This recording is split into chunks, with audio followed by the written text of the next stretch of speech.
Hey guys, welcome back to the Town of Light. So last time we did finish the game, but as you can see, there are several things that we did not unlock on that playthrough. So we are going to go back and choose different answers and see if we can unlock the different endings. Okay, so we're going to go to chapter 11 here and choose different answers for this medical chart and see if we can't unlock 12B right here. It's going to be kind of difficult for me because I chose the answers that went along with what I thought would be correct. So it's kind of hard to do something against my instincts and do something differently. So we'll see. September 7th, 1938. The patient frequently indulges in recriminations expressed in an explosive tone of voice. This morning she threw away the milk, saying it was full of urine, spittle, and all kinds of other filth. Crazed, she hears voices that order her to do things. She says she heard children singing and that they were locked up in a school. January 20th, 1939. Introverted, dazed, cannot focus on anything. When questioned and stimulated, she starts crying and weeping. I'll go ahead and let this play and not June skip 1st, for this first time. Eats very little. Just kind of as like a review. Does not respond. Spends her time in the grounds. The cooks report that she sits on a bench in front of the kitchens. October 14th. Return of impulsive behavior. This morning she asked for 2 eggs to make zabayoni, but when she got them, she threw them up in the air. Excited, clamorous, slightly confused, takes her clothes off. December 8th. Tied to bed for 15 days. High-spirited, tends to make witty comments and use vulgar words. Laughs hysterically and pleasures herself. The nurses report that about 2 weeks ago she remained in the showers on her own and didn't want to leave. They said that when they took her away, she swore at them and then lashed out and bit them. 2 nurses had to be treated for their injuries. They've kept her tied to the bed since then. Transferred to the slightly agitated ward, from the care of Dr. B to the care of Dr. C. I was with Amara in the showers. My memories are terrifying. They're not real, are they? So our choices are, yeah, they're just a figment of my imagination. What reality are we referring to? And memory is what you are, whether it's real or not. So for this one, we're going to go ahead and choose A. December 15th. Dr. C. Patient notes. The abnormality of her psychic state has induced her to lead a life which is irregular and tends towards delinquency. Of fickle and flighty character, she regularly discards her household duties and engages in occasional prostitution. Prostitution? Me? No, I don't think I could have. Or are my memories deceiving me? What other horrible things could I have done without even realizing? The uncertainty, the fear of my own actions was one of the things that tormented me most. Her mental deficiency makes her deaf to the reprimands of her family. She has shown suicidal tendencies. She was brought to the ward yesterday, agitated and hysterical. Treated with cardiazol, 2 injections a week for 5 weeks. The therapies removed the light for a while, but also all her will, desire, and hope. Okay, so now our choices are A, the important thing was to keep us quiet. B, to a certain extent, they were trying to make you feel better. You were lost souls. Or C, the therapy was terrible and painful, but it was the only treatment that existed. So we're going to go ahead and choose B. It was torture, but we had no choice. Nobody explained anything. No one tried to help us understand. We were like farm animals. A, you were too many and they were too few. It was impossible to do otherwise. B, they also had their nightmares within these walls. They didn't know what to do with you. Or C, you were damn dangerous, condemned souls. Who could have taken care of you? We're gonna choose C.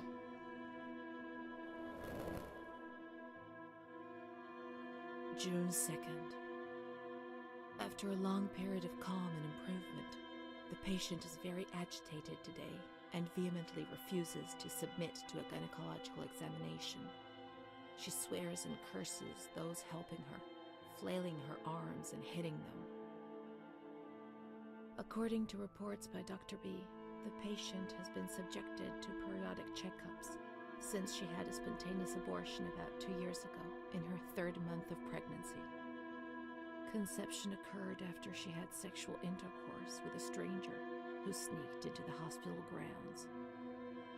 Details are contained in the charges filed at police headquarters in Volterra, a copy of which is attached to these clinical notes. ES therapy. That's how the reality is concealed. It has all been planned very carefully. A, perhaps it doesn't refer to Renee, at least not that Renee. B, yes, all well planned, the institution had to protect itself. Or C, why hide? I don't think we were afraid of you. You were worthless for everyone.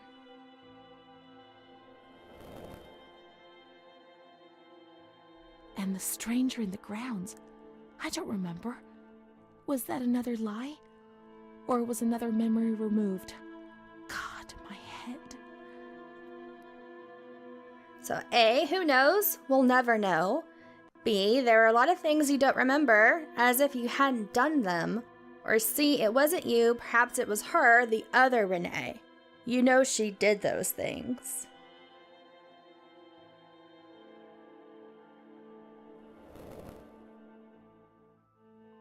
June 13th. The nurses report that she descended into a state of great mental confusion after receiving her mother's letter. She threw her soup over another inmate because she was very anxious, and then punched a nurse. Impulsive, flails about her. She rails against the doctor in vulgar terms while he is examining her, lashes out and spits. Block all correspondence to give the patient no further reason to become agitated. August 20th, tied to bed. The nurses report that the patient is extremely agitated after the visit of a relative or family friend. 2 days later, she is still shouting all the time that he commands her, that she must obey and harm herself, and that she is not Charlotte. All visits forbidden, constrained to bed, and intensification of ES therapy until we achieve results. Calm down. You must be calm. Don't get agitated. We'll make you calm down. Is that the only thing that matters? Is tranquility worth the price of not living? A, hundreds of us agitated, squeezed into the most inadequate of spaces. Staying calm was essential for our well-being. B, while alternative was there, in any case, it was a life not worth living. And C, certainly not, but at least that way, from outside, everything seemed more acceptable.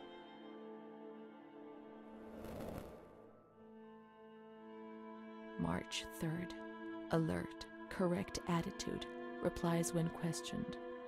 The nurses report that the patient is calm, she washes and looks after herself. She affirms the existence of a certain Amara. She says that Amara is a patient who disappeared when she was moved to this ward. No confirmation. Probably a regressive hallucination. Evaluate transfer. Did I imagine Amara? That's not possible. She was there. I know she was there. I feel it. She must have left some traces of her presence. Okay, now I think we have to finish out this chapter. Amara B., aged 32, housewife, mother of 2 daughters, married to Mario B. So Amara does exist. Yet she had no children and wasn't married, but that photo, it's her. June 3rd, 1936. Admitted yesterday, showing signs of improvement. June 8th. Cheerful, calm, and tranquil. Her behavior is good and she is keeping herself clean and tidy. Discharged on June 10th. April 28th, 1937. Arrived accompanied by her husband in an anxious and nervous state. Has difficulty speaking, trembles. Discharged May 14th. March 8th, 1938. A few days before Renée was admitted, she told me that she too had been admitted only a short time previously. Arrived yesterday in a febrile state. Discharged March 14th. She didn't leave. Certainly not after a few days. No. June 22nd, 1939. Readmitted once more. The patient shows rapid improvement. Discharged July 2nd. August 1st, 1941. The latest of many admissions due to agitation. Discharged August 27th. She came and went, stayed only for short periods, but I remember she was always with me. Oh, what's going on? March 4th, 1942. Back again, the same situation. March 8th. Compared to previous admissions, the patient seems depressed even after a few days, although her demeanor is calm and she is attentive. Discharged March 25th. April 2nd. The patient is distracted and apathetic. Her husband brought her here and said, "She's not eating, doctor. She spends all her time sleeping. I'm so worried, doctor. You know her. You can help her." April 6th. Tuberculosis. Patient transferred to the Maragliano Pavilion and is in isolation. May 3rd, 1942. Death from tuberculosis at approximately 8:30 a.m. Is Amara dead? Poor dear friend, I wasn't even able to say goodbye to you. Enclosed is a manuscript written by the patient, probably in a state of delirium. I'm dying, I know it. I'm losing a lot of blood, bleeding internally too. It's strange. Since I came back in here, I can't stop thinking about that little girl with her sad eyes, her desperation. I only saw her for a short time, it's true, but she remains in my heart. Will she still be here? I hope to God not. I hope she's better and her mother's taken her home. My memories don't match up. What's the point of this? Perhaps my memory is playing tricks on me. Things are not as I remember them, as I see them. But she said she liked me. I just can't understand it. I just wanted to say goodbye to her for the last time. I never even said goodbye to her.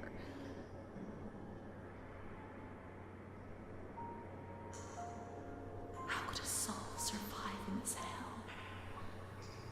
I so want to feel things again. Pain, passion. Feel the damn tears rolling down my face to remember that I was alive.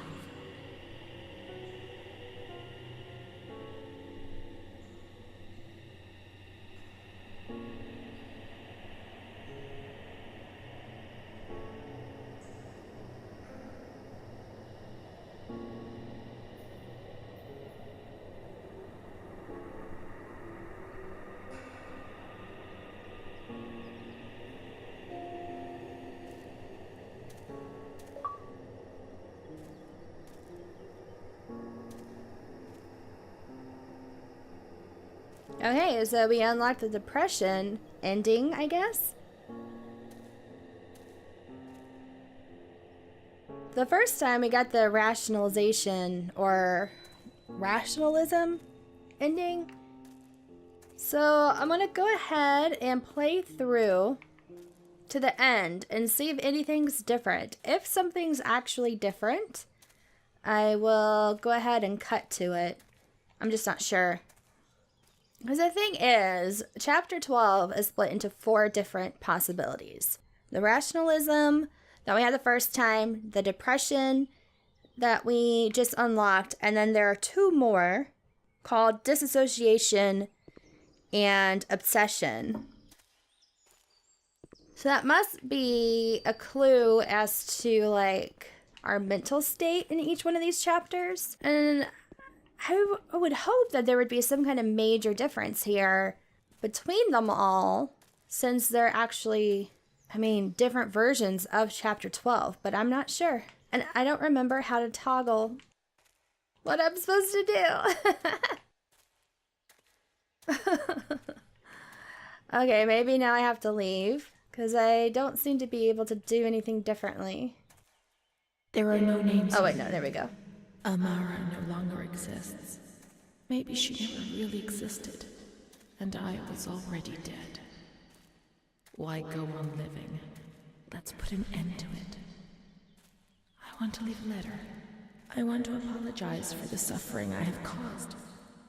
Okay, so far that's the same. She still wants to commit suicide and she wants to leave a letter.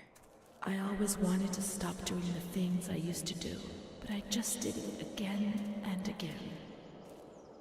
So I'm assuming that we have to go all the way I back? kept on making mistakes, destroying my life and that of the people close to me.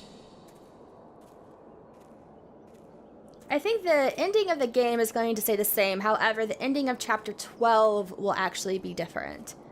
If that makes any sense. My soul was rotting in a state of sin. My life has been one long mistake. I'm so ashamed of what I've done. I lost control and couldn't stop myself. A victim of rage and lust. The most obscene desires.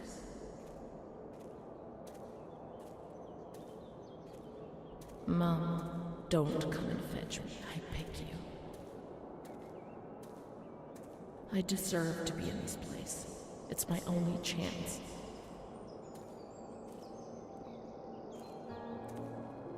Yeah, that's different. Because in our version, she wanted her mom to come and get her. And that's what we did. We went back to the pavilion and to the waiting room to find our mom, and she wasn't there. And then so it took me forever to find out where I was supposed to go from there. But I'm not brave enough to keep on living. We had to go to the emissions and, I guess, read our suicide note. And then we stabbed ourselves with a pair of scissors. Not like this. But that one was a little bit more hopeful. Because she was thinking that, you know, she's going to be saved. Not with this shame which wears me down every accursed day. Not with this anxiety which transforms everything into fear. Not like this. But I'll never change, Mom. Never. Let me die, but don't suffer for me. Forget me quickly, but maybe you've forgotten about me already. And we know from, you know, our first playthrough that her mom stopped, her mom never visited, but would write her letters because the mom was sick and she couldn't make it out here. And they just never told Renee that her mom was sick. And then eventually her mom died, and it was a couple years before she even found out about it. So here she's already saying, you know, you probably already forgotten about me, which isn't true. So it's interesting to see like a different effect that had on her that it had in the first playthrough.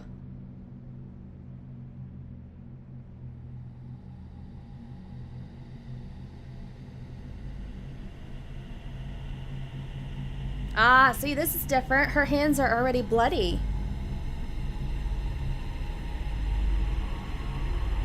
So what's going on here?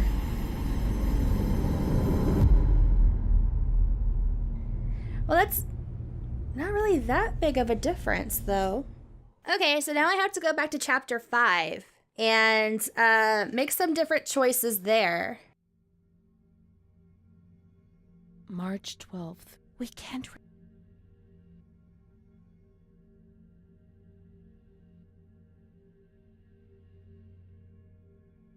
Okay, so starting in chapter 5, here are the choices that we have to make. And we're going to do it differently than we did last time. So last time I chose A and went on my little hippo rant. So this time we're going to go with B. Don't be scared, nothing will happen to you. We have to look for Amara. We must hurry. We have to follow the memories and make sure they don't fade. Okay, go on. She is frightened, hears noises and ghosts, presents serious signs of anxiety psychosis, suffers from hallucinations. She is anxious, confused, her expression is distressed, a questioning look as if terrified, disoriented. She feels confused, hears voices shouting in her head. She doesn't understand things properly. She has been feeling unwell for 2 or 3 months. When questioned, she replies, "My mother wants to hurt me. I am always scared of her. She chases me." "Why are you here?" "I argued with my mother and was so upset that I felt like my head was spinning. There was a woman there who wanted to force me into a life of prostitution. They wanted to condemn me to be burned at the stake. Children whispered, called my name." March 16th. She couldn't sleep last night. They wanted to condemn her to be burned at the stake. April 4th. Transferred to the calm ward, still under my supervision. "Yes, that's true. The ward where Amara was. Yes, the stake. The children wanted to burn Renée. She had to pay for what she'd done, like witches at the stake." Okay, so now our choices are, was this what frightened you? They were just hallucinations, or what had he done to deserve to be punished? And I think I chose C last time. We're gonna go with A. So many things frightened me. The system that I lived in was built on fear and light. There was no mercy or understanding in the town of light. They were hallucinations, not reality, or it must have been truly horrific. I don't think we had these options last time. Okay, so let's keep going with this train of thought here. April 21st. She's more awake this morning and is responding to questions, complains of headaches. She became agitated when she found out her mother was there. She says that one day, many years earlier, she was with a friend of hers and met a man who made her get into a car and took her for a ride. He made her smoke cigarettes and drink liquor, and the man showed her certain things. He tried to hurt her and made her go crazy. She says he promised to marry her and made her swear to keep what had happened a secret. These facts were essentially confirmed by her mother. After that, she became arrogant, impatient, and hostile towards her family, especially her mother.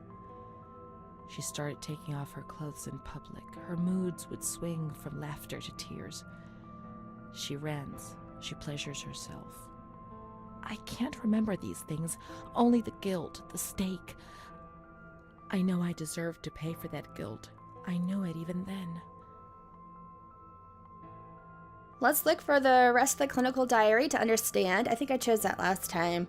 Everything will become clear, or you deserved it because you tried to hide it from yourself.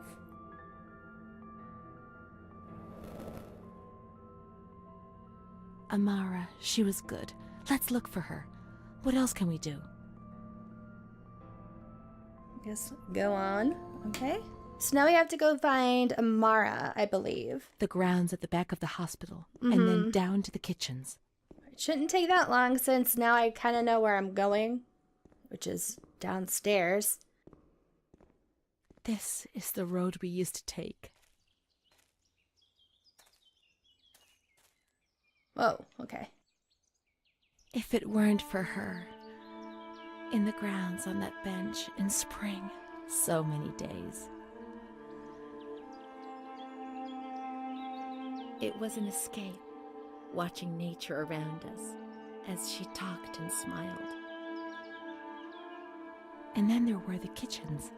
Sometimes we stole food and ran back to the bench to eat it in secret, and we laughed.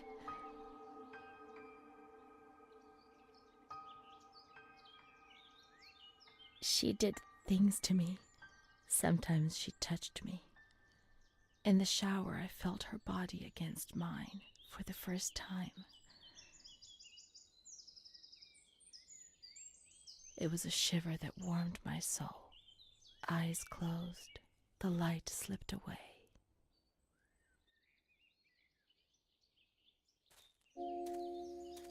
Okay, so now we just need to find their bench. It should have a She wasn't in the system. piece of paper He on wouldn't it. let her in.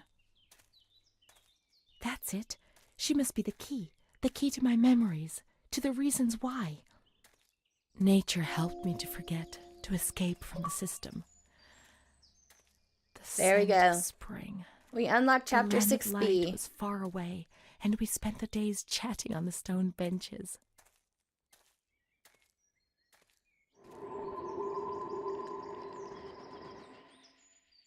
Okay, so now I have to actually play through the entire game, I think, until chapter 11, and that's when it splits off again.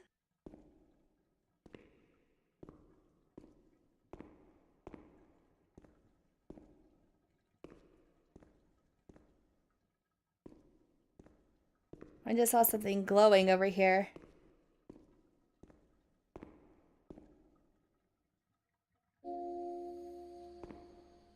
Oh, it's our diary. Oh, that was the last one we needed.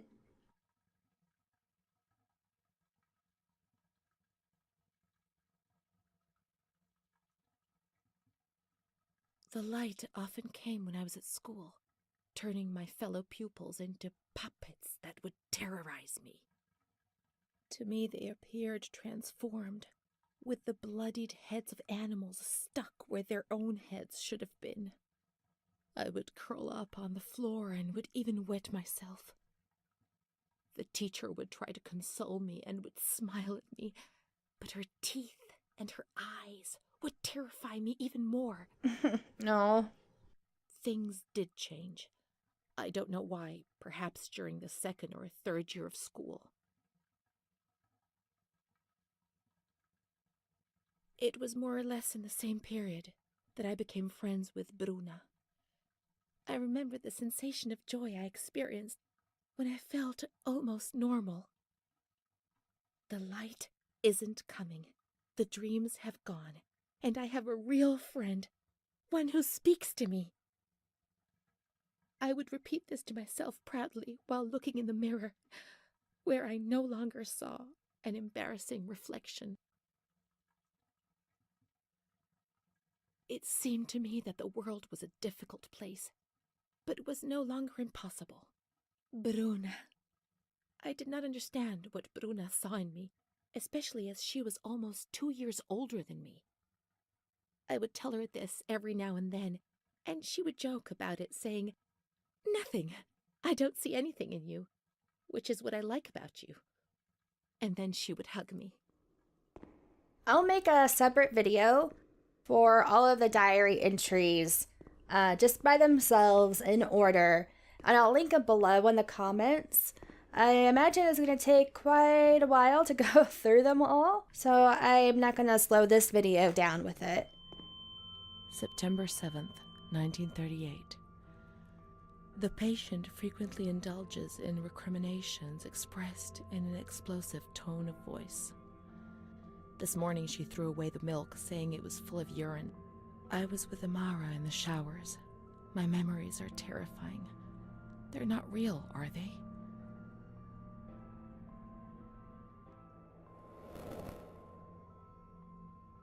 December 15th. Doctor.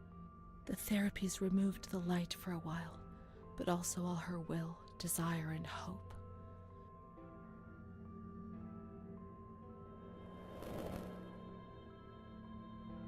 It was torture, but we had no choice.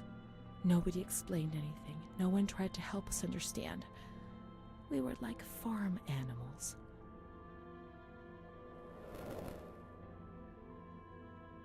June 2nd. After a long period of calm and improvement, the patient is very agitated today and vehemently refuses to submit to a gynecological examination.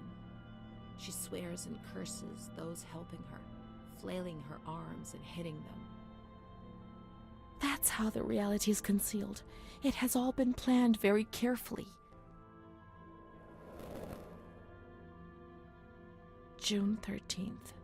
No contact with the outside. That way nobody knew what was happening within these walls.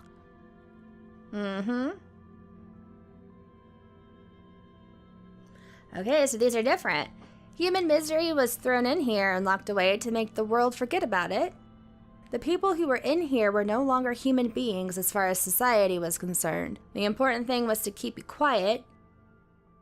And you don't remember what happened when the letters arrived. How can you judge? God knows how much suffering they spared you. So we'll go with that one. March 3rd. Alert. Did I imagine Amara? That's not possible. She was there. I know she was there. I feel it. She must have left some traces of her presence.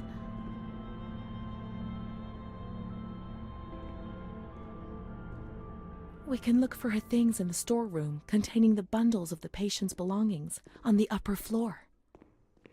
Oh, here's her stuff. Okay. These are Amara's things, I'm certain. So this is different. Let's check them out. Amara, there she is.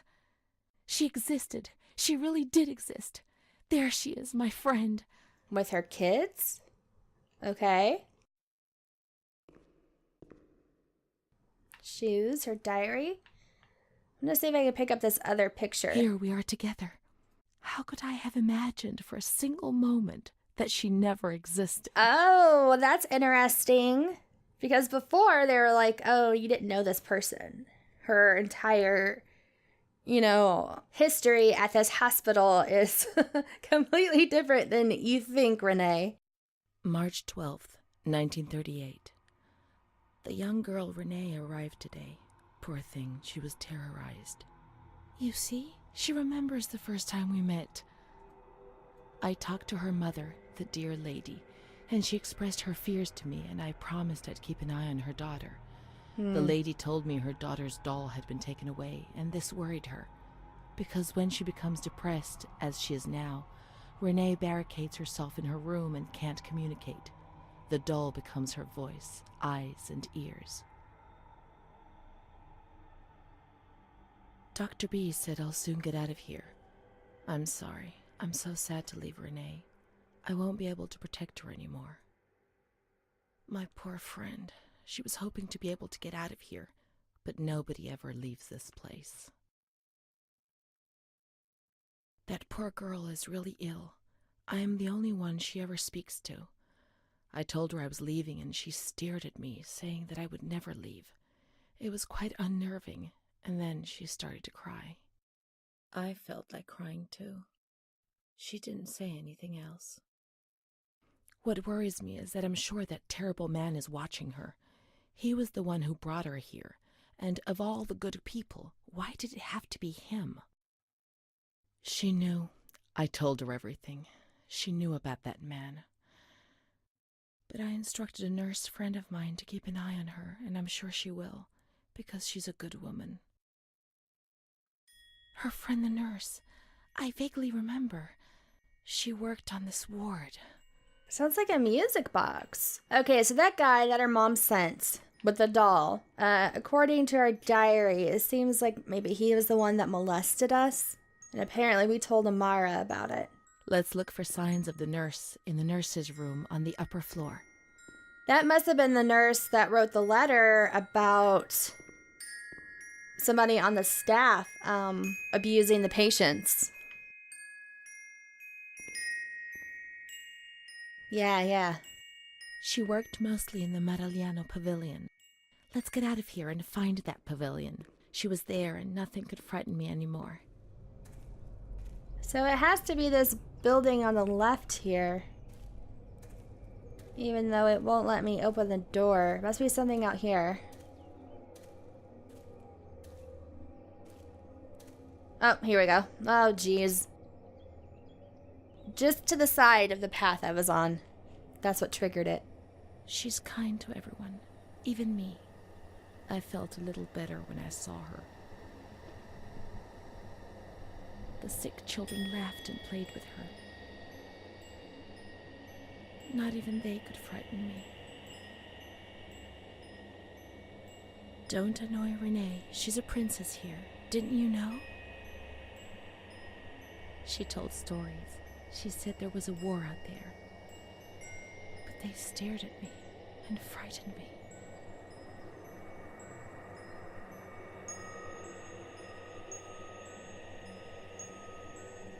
would come to look for me in the evening, and then no one would have protected me. Not even you, Charlotte. Am I right? Oh, he's coughing up blood. He has tuberculosis.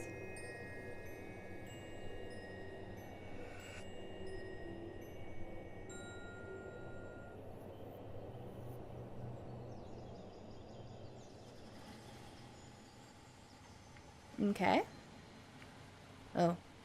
Oh, there's a car. I can barely move, though. Chapter 12. Alright, disassociation. Got it. Then I wonder how you get to chapter 13 from here. Let's follow the hearse until we reach the graveyard. Oh, we just walk there ourselves? Alright, we're finally here. No new dialogue. Nothing in the environment changes. It's just a very long and slow walk out here.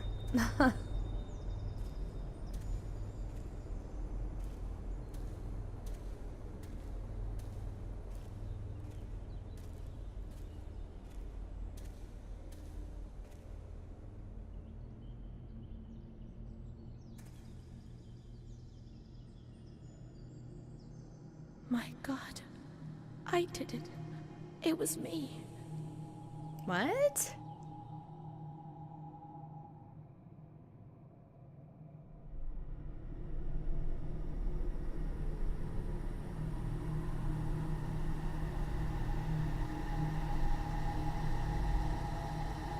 What? Oh.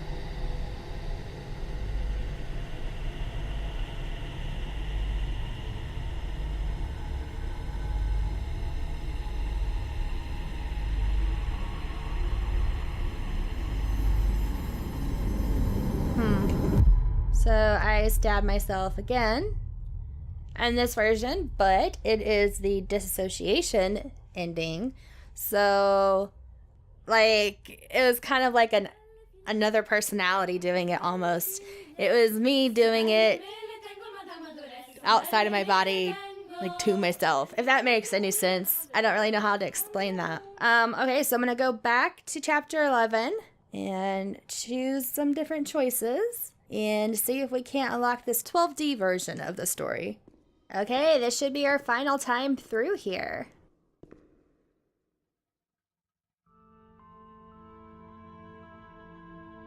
September. I was with Amara in the showers. My memories are terrifying. They're not real, are they? Okay, this time we're gonna go with C. Memory is what you are, whether it's real or not. They were only trying to confuse us with the therapy, and my God, they succeeded. It was as if they wanted to instill the madness into us. Okay, so these are different. It was the only treatment they could try. There were so many of you. What could they do to manage that hell when there were so few of them? And the ends always justify the means for those who wield power. We're gonna go with A. It was torture, but we had no choice. Nobody explained anything. No one tried to help us understand. You wanna go with C? That's how the reality is concealed. It has all been planned very carefully.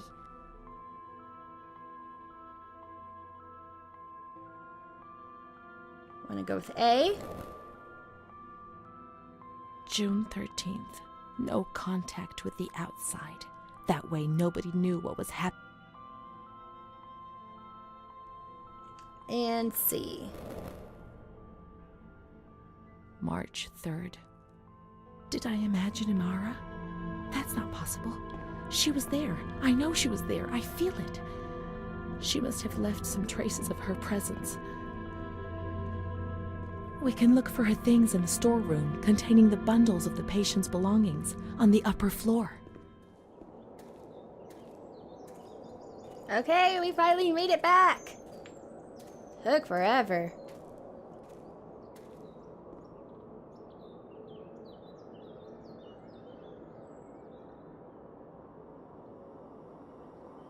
She's kind to everyone, even me. I felt a little better when I saw her. The sick children laughed and played with her. Not even they could frighten me. Don't annoy Renée. She's a princess here. Didn't you know? She told stories. She said there was a war out there. But they stared at me and frightened me.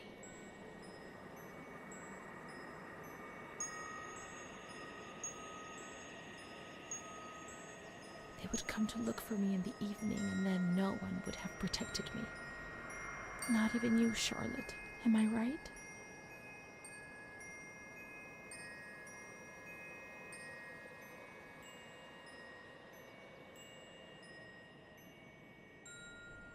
Okay, so that's the same.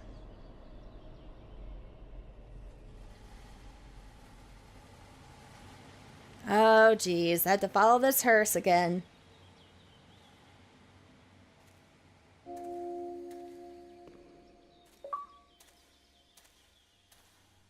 Okay, we got the obsession ending. Or obsession version of the story. Okay, we made it back to the cemetery again for the final time, I believe.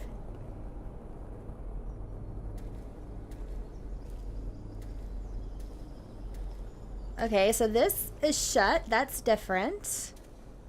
Let me check this grave over here. Oh, can't interact with that, so that's different. So it must be this building. Open, open. The doll is here. We left you in the surgery room. I saw you. There's Charlotte. My voice, my eyes, my ears. Oh, it's nighttime. My very soul.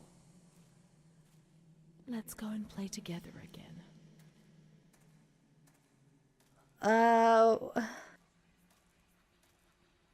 Where would we do that? Oh, okay. Okay, so the light... So these street lights are basically telling me what direction to go. We're going to go to the very beginning. If you guys remember, when I first started the playthrough, I was like doing all that playground equipment. Be offensive to others and get into trouble. Eyes to see desperate people. Ooh. And I was like, she's not doing anything. Like, she's not reacting to any of this playground equipment at all. She's not having memories. I thought it was just like a pointless extra thing that was just there.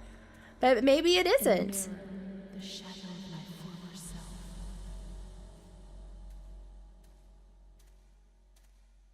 Oh, so this is like the dark ending, huh?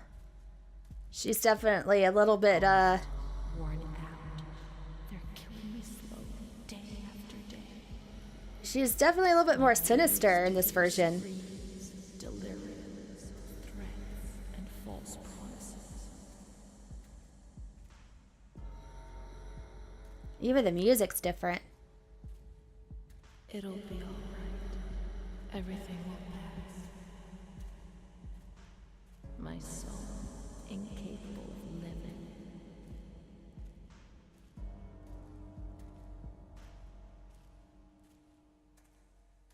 A fitting into a world which it finds alien. It's moving further and further away from me, always further.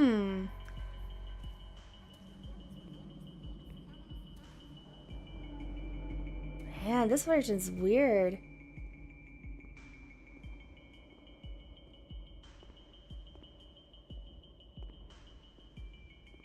Let's go and play together again. Okay, like with this? Is this the is this the equipment you want to use? I mean, we can go slide too.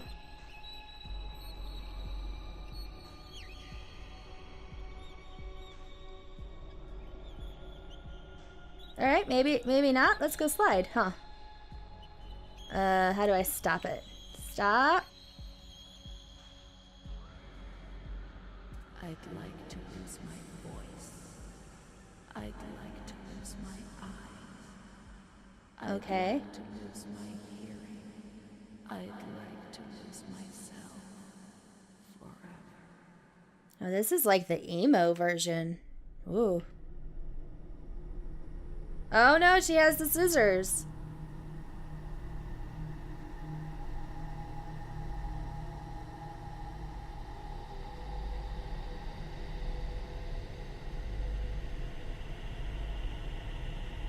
Did she stab the doll? Oh yeah, because the doll is like her eyes and her ears and her voice.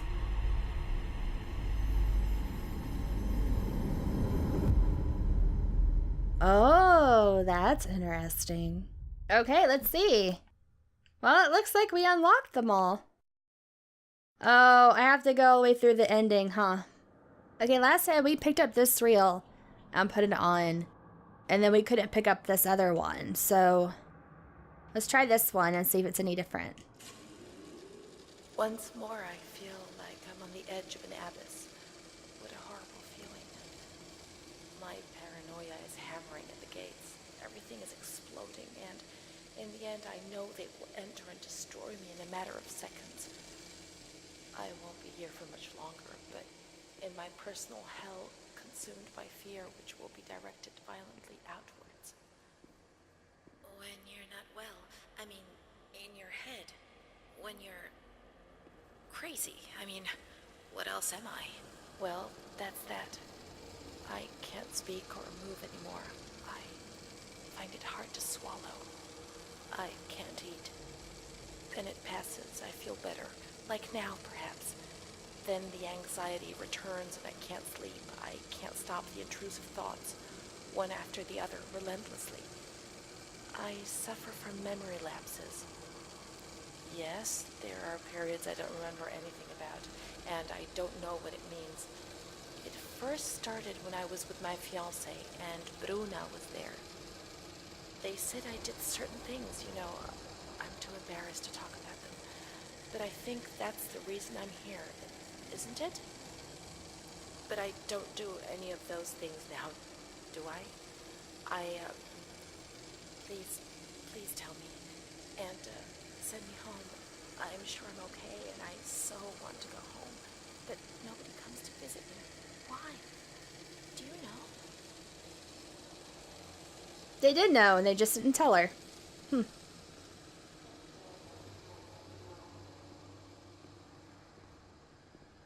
interesting thing is the phone isn't ringing. On the last playthrough, the phone was ringing right after that recording ended. 10th of June, 1944. Operation successful.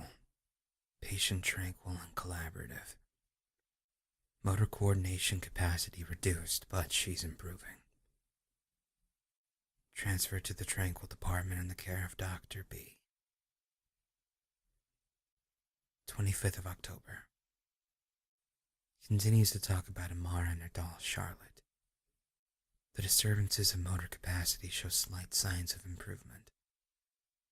Difficulty walking, not capable of riding, and the nurses report that they have to help her dress, wash, and feed herself.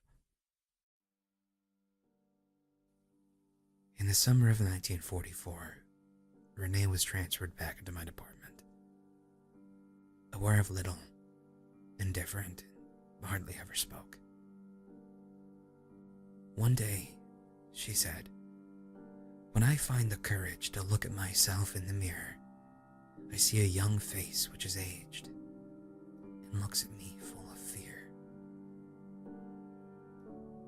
She is a woman now who has changed profoundly compared to the girl that I had under my care several years ago. Only the sadness of her gaze and her intelligence are unchanged.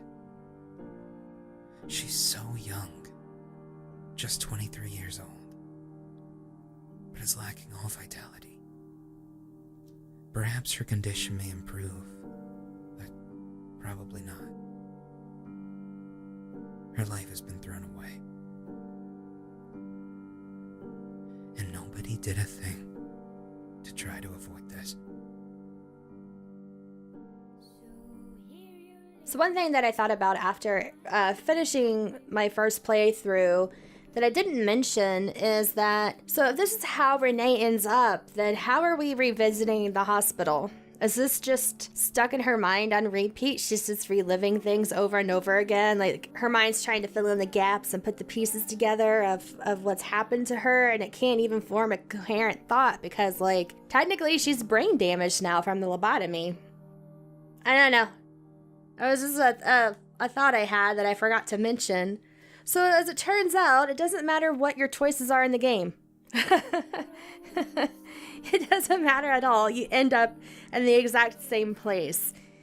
That kind of bothers me a bit because I think they had a chance to do something really cool here and, you know, come out with different outcomes for things so that you feel that your choice really did matter. I don't know if there was a true diagnosis of Renee then. I mean, she had like 4 conditions basically in her differential. So the first one that we got was the rationalism, I believe, where she was trying to like make sense of everything. And then, you know, the depression version, she was just really down on herself and was blaming herself for everything and didn't want her mom to come and find her. And then the dissociative is kind of like she kind of separated herself from what was going on and basically wasn't experiencing it as in the first person. And then with the obsession version, it was a lot darker. She was a lot darker in that one. I don't know how else to put it. Definitely different than the Renee that we had experienced throughout the whole game up until that point. So I don't know. What do you guys think of the different, well, I can't even call them outcomes, the different versions of her illness and what that might mean? Once again, thank you for hanging out with me throughout this Let's Play and for going through all the different versions of the chapters with me. But take care, guys. I hope I see you in another Let's Play in the future.